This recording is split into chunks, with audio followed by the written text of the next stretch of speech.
കോൺഗ്രസ് നേതാവ് സെയ്ദ് മുഹമ്മദ് തങ്ങളുടെ ഒന്നാം ചരമവാർഷിക ദിനം പൊന്നാനി ബ്ലോക്ക് കോൺഗ്രസ് കമ്മിറ്റിയുടെ നേതൃത്വത്തിൽ ആചരിച്ചു. Basith wedding mall, Basith arcade, Poonkottukulam, Tirur.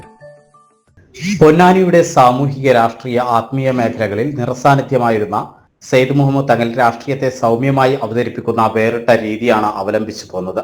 KSU പ്രവർത്തനത്തിലൂടെ പതിറ്റാണ്ടുകളുടെ കോൺഗ്രസ് പാരമ്പര്യമുള്ള തങ്ങൾക്ക് പാർട്ടിയിൽ അർഹതപ്പെട്ട സ്ഥാനങ്ങൾ നൽകാതിരുന്നതിൽ കോൺഗ്രസ് നേതൃത്വത്തിന് വീഴ്ച പറ്റിയെന്ന് UDF മലപ്പുറം ജില്ലാ ചെയർമാൻ KP അബ്ദുൽ മജീദ് അനുസ്മരണ യോഗം ഉദ്ഘാടനം ചെയ്തുകൊണ്ട് പറഞ്ഞു. പൊന്നാനി ബ്ലോക്ക് പ്രസിഡന്റ് മുസ്തഫ വടമുക്ക് അധ്യക്ഷത വഹിച്ചു.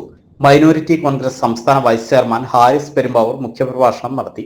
TK Ashraf, advocate NA Joseph, Haidros master, A Pavithrakumar, M Abdul Latheef, C Jafar, KM Ananthakrishnan, കല്ലാട്ടയിൽ ഷംസു, കൂരിയാട് ബാവ, യൂത്ത് കോൺഗ്രസ് സംസ്ഥാന general secretary Nasil, Veliyancode block panchayat president Rameena, K Jayaprakash, NP Nabeel എന്നിവർ പങ്കെടുത്ത് സംസാരിച്ചു.